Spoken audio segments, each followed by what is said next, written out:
안녕하십니까? 오늘은 공인중개사 시험 합격률을 알아보는 컨텐츠를 만들어 보았습니다. 제가 합격률인지 합격률인지 잘 몰라서 이렇게 조사했습니다. 다음과 같이 앞말에 받침이 없는 경우 무조건 동그라미 유를 씁니다. 그리고 다음과 같이 앞말에 니은 이외의 받침으로 끝나는 경우는 리을, 류를 씁니다. 그래서 합격률이 올바른 정확한 표현이 되겠습니다. 제가 이걸 왜 이렇게까지 중요시 하는지 영상 마지막에 알려드리겠습니다.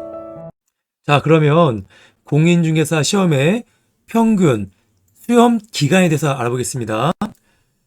학원 광고나 유튜브를 보면은 3, 4개월에도 단기로 동차 합격이 가능하다고 영상이 많이 올라와 있습니다. 그리고 또 그렇게 광고하는 책도 많이 있고요. 그리고 또 어떤 분의 말씀을 들어보면 1년 동안 꾸준히 공부해도 붙을까 말까 한 시험이다. 이런 말씀도 많습니다. 그래서 어떠한 말이 맞는지 한번 짚고 넘어가겠습니다. 결론부터 말씀드리겠습니다. 3, 4개월 공부해서 붙는 것도 맞는 말이고요. 1년 이상 꾸준히 공부해야 붙는 시험이다. 이 말도 맞는 말이 되겠습니다. 그런데 단기 합격에는 함정이 있습니다.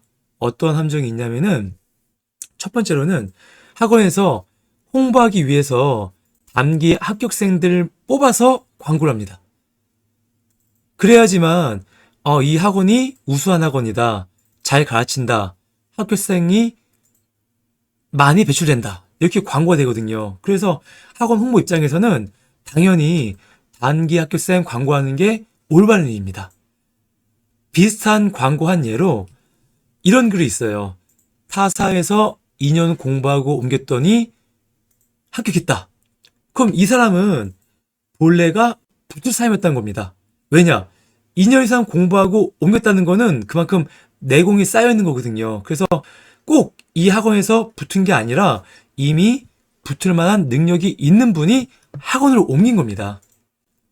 두 번째는 떨어진 사람들은 말이 없습니다. 왜냐하면 부끄럽기 때문에 내가 떨어진 걸 자랑스럽게 홍보하지 않거든요. 말을 잘 안 합니다. 그렇기 때문에 떨어진 사람들은 이야기를 안 하기 때문에 이 부분에서 이런 광고를 하지 않기 때문에 더 많은 사람들의 이야기가 나오지 않는 겁니다. 그리고 세 번째는 대부분의 사람들이 1년 공부하더라도 집중적으로 공부한 기간만을 계산해서 올려놓습니다. 1년 동안 공부하더라도 3, 4개월 바짝 공부하면은 그게 실제 자기가 공부한 기간으로 되는 겁니다. 마지막으로 단기 합격생 중에서 머리가 좋거나 평상시에 공부 머리가 높은 사람이 있을 수 있는 확률이 높습니다. 그래서 단기 합격에는 이런 함정들이 있는 겁니다. 그래서 제가 공부하고 느낀 바로는 일반인 기준으로 1년 이상 꾸준히 공부해야 붙을까 말까 하는 게 맞는 것 같아요. 그 이유는 다음 통계에서 보여드리겠습니다. 합격률을 보겠습니다. 2015년도부터 2021년도 32회차까지 합격률을 다 이렇게 체크해 보았습니다. 일단 2015년도부터 16, 17은 합격률이 비슷합니다. 보시는 것처럼 이렇게 30%에서 왔다 갔다 만들었습니다. 하지만 2018년도부터 난이도가 좀 어려워집니다. 그래서 1차 20%, 2차 20%, 그리고 그 다음에는 1차 21%, 그 2차가 많이 쉬웠나 봅니다. 거의 합격률이 37%여가지고 많은 합격생이 배출됐습니다. 근데 2020년도에 난이도가 좀 올라가요. 그래서 1차가 20%대, 2차도 22%. 그래가지고 다시 어려워지고 작년 시험입니다. 가장 최근 시험은 1차가 21%, 2차가 거의 30%로 많은 합격생이 나왔습니다. 근데 이 부분에서 말이 많습니다. 공법에서 난이도 실패해가지고 합격생이 좀 많이 배출됐고요. 그리고 제 생각에는 합격생들 실력이 많이 올라왔습니다. 한마디로 수험생들이 상대평가 바뀐다 그래가지고 공부를 많이 한 것 같아요. 그래가지고 합격률이 많이 좋아진 것 같습니다. 이거를 수능에 비교해 보겠습니다. 왜 수능하고 비교를 하냐면은 일단 시험 보는 인원수가 비슷합니다. 작년에 수능이 50만 명이 응시했고요. 저희 공인중개사 시험이 40만 명이 응시했습니다. 그래서 어른 수능이라는 표현을 많이 쓰죠, 요즘에는. 그리고 동차 합격률을 보시면은 놀랍게도 6에서 11% 사이입니다. 동차 합격률은 단순하게 곱하기 보면은 나올 수 있거든요. 작년 같은 경우에는 6%. 근데 이게 정확한 거 아닙니다. 실제로는 이 이상이 될 수 있습니다. 하지만 이 어림 잡아서 두 개 곱해 보면은 동차 합격률이 6% 나올 것 같고, 제가 많이, 정말 많이까지 봐줘가지고 11%까지 볼 수 있습니다. 근데 이걸 수능 시험에 빗대면은 어느 정도 합격률이냐? 놀라지 마십시오. 수능 2등급 정도입니다. 수능 2등급이 11%입니다. 그러니까 작년에 합격생들, 동차 붙은 사람들 같은 경우에는 수능 2등급의 실력이 있는 겁니다. 100명 기준으로 11등 이내에 들어야 됩니다. 많이, 정말 많이 봐줘가지고 수능 등급 3등급까지, 그리고 100명 기준으로 23등 안에 들어야 붙는 시험입니다. 실예로 공인중개사 시험을 보러 가면은 한 반에 24명이 있습니다. 그 중에서 3명, 4명이 붙는 시험입니다. 결코 만만치 않은 시험입니다.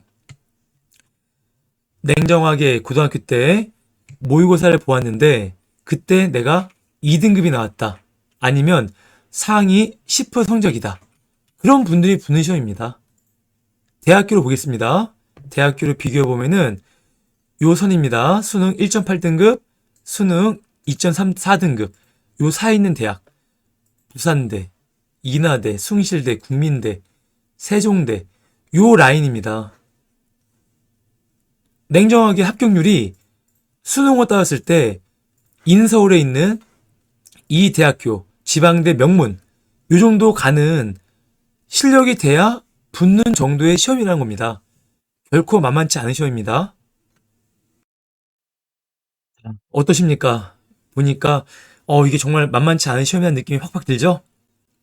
그래서 3, 4개월 만에 붙은 사람들은 본래가 이 인서울에 있는 학생이었거나 아니면은 이 정도의 공부 써머리가 되는 분들이 붙는 겁니다.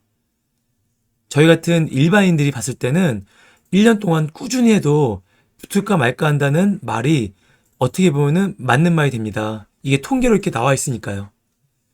하지만 항상 희망은 있는 법입니다. 일반인 기준으로 어떻게 하면은 붙을 수 있는지, 제가 그거에 대해서 그래도 희망은 있다, 이렇게 또 마지막에 컨텐츠에 또 희망을 심어줘야지, 그렇지 않고 넘어가면 또 너무 또 우울하잖아요. 자, 우리 이번 공인중개사 합격률을 봤지만 이렇게 만만치 않은 시험이지만 일반인 기준으로 또 붙는 또 요령이 있습니다. 어떤 내용이냐? 첫 번째, 수능만큼 기초를 요하지 않는 시험입니다. 즉 수학과 영어를 못해도 합격할 수 있는 시험입니다.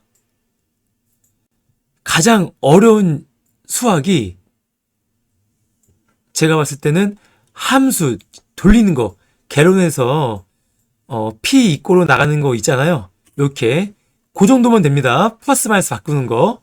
그러니까 한마디로 산수급이면 산수급. 그리고 가장 어려웠던 영어가 제가 느끼기에는 개론에서 뭐 아이다, 디자이어, 저 발음도 안 좋지 않습니까? 그리고 뭐 저런 거 있지 않습니까? 뭐 트랜스퍼, 빌트, 이런 거였습니다. 그러니까 수학과 영어를 못해도 기초가 없어도 되는 시험입니다. 두 번째, 타고난 머리보다 노력을 요하는 시험입니다.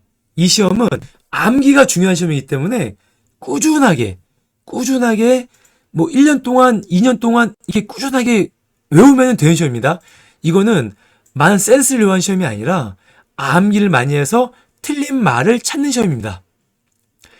제가 더 확신을 가진 이유가 제 친구 이야기입니다. 고등학교 때 꼴통인데 이 표현이 그렇지만 정말 공부 안 한 친구가 나중에 공인중개사 하더라고요. 그거 보고, 나도 붙을 수 있겠다. 내가 그 친구보다는 공부를 잘했다. 그래서 제가 자신감을 가지고 공부했습니다. 이런 확신을 가지고 있으면은 희망이 있습니다. 희망이 있는 시험입니다. 반드시 붙을 수 있는 시험이에요. 꾸준함만 가지면. 부정적인 생각을 가지면 안 됩니다. 뭐 이런 말씀입니다. 뭐 앞으로 공인중개사가 포화 상태다. 전망이 어둡다. 공인중개사가 상대평가가 저하된다. 폐업한 중개사무소가 많다. 대여 플랫폼이 중개업 진출한다. 반값 중개 수수료 굶어 죽는다. 이런 건 보지 마세요. 제가 왜 보지 말라고 말씀드리냐면은 어떠한 업종을 진출해도 다 똑같습니다. 자영업을 진출해도 제가 지금 자영업하고 있지만 똑같이 경쟁하는 거고요. 제가 전에 부러웠던 게 자동차 정비였어요. 정비하신 분은 망하지 않을 것 같다. 차가 없어지지 않으니까. 그런데 그렇지 않습니다. 제주도 가보세요. 다 전기차입니다. 그래가지고 자동차 정비하신 분들이 다 폐업해요. 줄줄이. 앞으로 사양사업입니다. 식당을 가보세요. 지금은 기계가 다 주문받고 배달도 기계가 합니다. 하다못해 고속도로 톨게이트 전에는 다 사람이 수납했지만 지금은 웬만하면 하이패스 다 갑니다.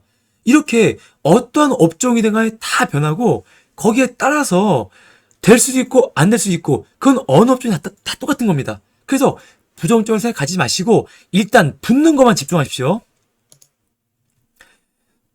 수능과 공인중개사 시험의 차이를 제가 마지막으로 안내드리고 영상을 마치겠습니다. 일단 수능은 공부머리를 많이 요합니다. 하지만 공인중개사는 머리보다는 꾸준함, 전에 말씀드렸다시피 암기를 요구합니다. 영어 수학을 포기하면 안 됩니다. 수능은. 하지만 영어 수학을 못해도 공인중개사는 붙을 수 있습니다. 또한 수능은 수험 기간이 깁니다. 고등학교 1학년 때부터 3학년 때까지 꾸준하게 해야 돼요. 하지만 공인중개사는 개념 완성을 3번 들으면 기본이 끝입니다. 그 다음부터 암기하고 문제를 풀면 돼요. 인서울에 있는 대학교를 가려면 머리 플러스 노력도 돼야 되지만 공인중개사는 노력만 하면 인서울에 들어갈 만큼의 머리가 아니라 그만큼의 노력만 하면 반드시 붙습니다. 제가 맨 처음 영상에서 말씀드린 게 있습니다. 바로 이 부분입니다. 합격률인지 합격률인지. 왜 그랬냐면 제가 몰라서 적어놓은 거예요. 저 같은 사람도 직장 끝나고 집에 와서 노력했더니 되더라고요. 합격률이 쉽지 않습니다. 이게 보신 것처럼 어렵고 수능으로 따지면은 이 정도의 난이도가 됩니다. 수능 2등급. 하지만 저희는 이만큼 이 좋은 대학교 못 갔지만 할 수 있는 희망은 반드시 있습니다. 합격률이 어렵지만 꾸준하게 하면은 다 붙을 수 있는 시험입니다. 그러니 합격률에 너무 중뜨지 마시고 요 보신 것처럼 머리보다는 꾸준함을 요하는 시험이니까 꾸준하게 공부하셔서 올해 아니면 내년에 반드시 합격하시길 바라겠습니다. 그리고 제가 앞으로 공부하면서 느꼈던 부분이 있고 이제와 돌이켜보니까 이렇게 하면은 더 쉽게 합격할 수 있었는데 그런 생각이 드는 부분이 있습니다. 그런 부분을 앞으로 컨텐츠를 제작해가지고 올려드릴 테니까 시간 나실 때 시간 가볍게 들어보시고 참고가 되면은 좋겠습니다. 오늘도 영상 봐주셔서 감사합니다. 행복한 하루 되시기 바랍니다. 고맙습니다.